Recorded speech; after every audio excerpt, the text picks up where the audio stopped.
दोस्तों किसी गांव में एक किसान रहता था। वह बहुत ही ज़्यादा गरीब था। उसके पास ज़मीन का एक छोटा सा टुकड़ा था जिस पर वह खेती करता था।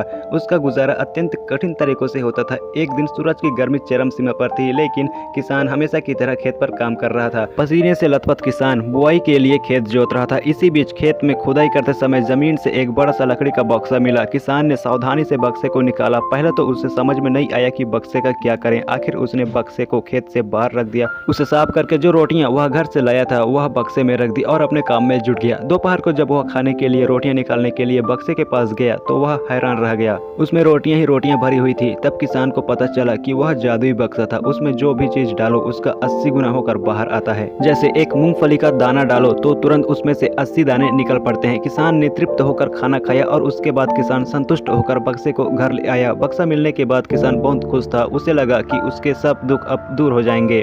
किसान लालची नहीं बल्कि धैर्यवान व्यक्ति था। उसने बक्से का दुरुपयोग नहीं किया। उसे जब भी किसी चीज की जरूरत होती थी बक्से से तुरंत प्राप्त कर लेता था। समय गुजरने के साथ साथ उसके बक्से के बारे में गांव के जमींदार को पता लगा। जमींदार बेहद लालची था और उसे लगा कि ऐसी ही जादुई चीज पर तो सिर्फ उसी का अधिकार होना चाहिए। उसके आदेश पर जमींदार के लठेत किसान को पकड़कर ले आए। उसने किसान को धमकाकर कहा, जादुई बक्सा जिस भूमि से मिला है वह मेरी जमींदारी में आता है, इसलिए बता उस बक्से पर किसका अधिकार बनता है। किसान बोला, यह ठीक है हुजूर कि यह भूमि आपकी जमींदारी पर आती है, पर बक्सा जिस खेत से निकला है उस पर मैं खेती करता हूँ, अतः इस बक्से पर मेरा अधिकार बनता है।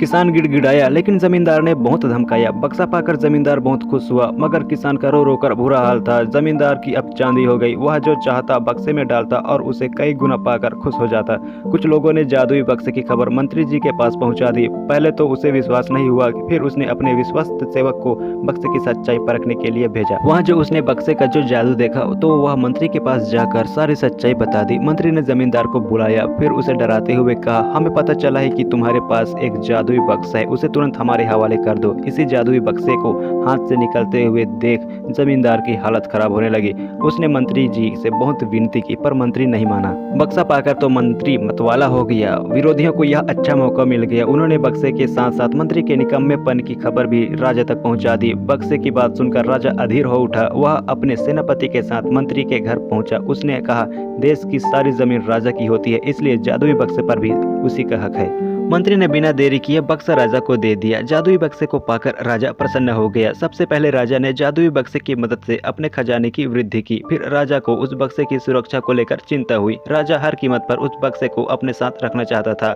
राजा ने सोचा कि इसका रहस्य ज्ञात करना चाहिए कि आखिर इस बक्से में है क्या। यह जानने के लिए राजा उसमें प्रवेश कर बैठा। जब वह बाहर निकला तो उसके पीछे पीछे 80 राजा बाहर निकले। असली राजा का कुछ पता नहीं चलता था। वे राजा सिंहासन में कब्जा करने के लिए एक दूसरे से लड़ने लगे। यह जानकर किसान को बेहद दुख हुआ। वह अपने आप को कोसने लगा कि कितना अच्छा होता कि मैं बक्से को जमीन में ही गड़ा रहने देता। दोस्तों आप लोगों को क्या लगता है कि इसमें किसान की गलती है या फिर लालची मंत्री, जमींदार और राजा की गलती है? कमेंट में जरूर बताना। और वीडियो अच्छा लगा हो तो वीडियो को लाइक कर दो और चैनल को भी सब्सक्राइब कर देना।